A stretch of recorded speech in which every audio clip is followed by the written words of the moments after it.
Hi friends, welcome back to our channel. ఈరోజు తెలంగాణ స్టైల్లో గోంగూర పచ్చడి చేయబోతున్నానండి.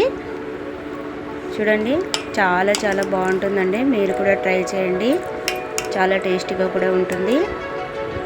ముందుగా ఒక కడాయి పెట్టుకొని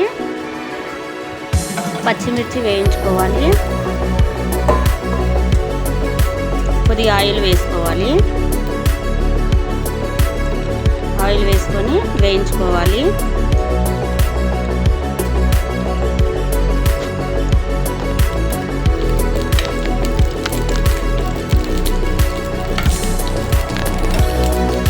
తర్వాత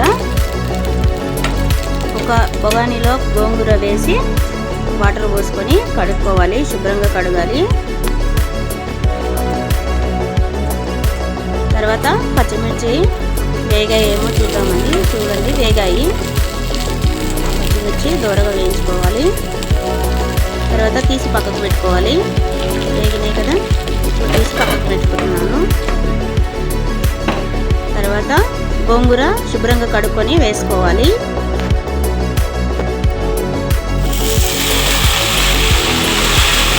ఆయిల్లోనే వేయించుకోవాలి. ఒక 5 నిమిషాలు మూత పెట్టుకొని ఉంచుకోవాలి. తర్వాత 2 టమాటాలు తీసుకొని కట్ చేసి పెట్టుకున్నాను.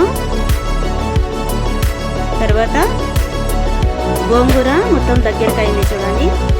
దాంట్లో ఈ కట్ చేసుకున్న టమాటాలను వేసుకుంటున్నాను. ఒక 10 మినిట్స్ టమాటాలను ఉడికించుకోవాలి. తర్వాత ఉడికింది, ఇప్పుడు చల్లారనివ్వాలి. తర్వాత పచ్చిమిర్చి తీసుకొని వెల్లుల్లి రెబ్బలు తీసుకొని మిక్సీలో వేసుకోవాలి. తర్వాత చల్లారిన గోంగూరని కూడా తీసుకొని మిక్సీలో వేసుకొని 1 స్పూను సాల్ట్ వేసుకొని మిక్సీకి పట్టుకోవాలి. చూడండి, మిక్సీకి పట్టుకున్నాను. ఇంత బాగా వచ్చింది చూడండి. మరీ మెత్తగా కాకుండా కొంచెం కచ్చా పచ్చగా ఉండేటట్టు చూసుకోవాలి. రోట్లో నూరినట్టుగానే ఉంటుందండి. ఇప్పుడు 1 స్పూను పసుపు వేసుకోవాలి. జీలకర్ర వేసుకోవాలి. మళ్ళీ ఒక్కసారి మిక్సీకి పట్టుకున్నాను. చూడండి, కలర్ కూడా చాలా బాగుంటుంది.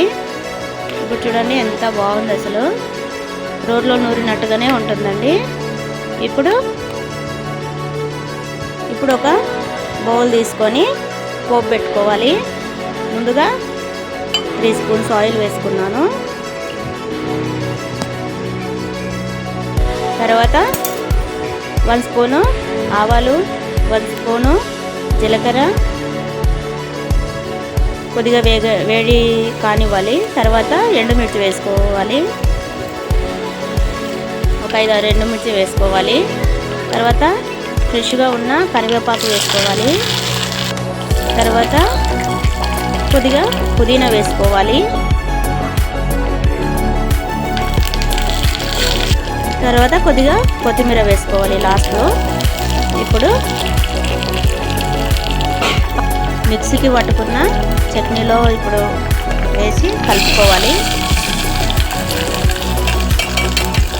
చూడండి, చాలా అంటే చాలా టేస్ట్గా ఉంటుంది. కలర్ కూడా చాలా బాగుంటుంది. అచ్చం పల్లెటూరులో చేసినట్లే ఉంటుందండి. మన రోట్లో రుబ్బుకున్నట్లే ఉంటుంది. మీరు కూడా ట్రై చేయండి ఫ్రెండ్స్, చాలా చాలా బాగుంటుంది. ఈ వీడియో కనుక నచ్చినట్లయితే లైక్ చేయండి, షేర్ చేయండి, సబ్స్క్రైబ్ చేయండి.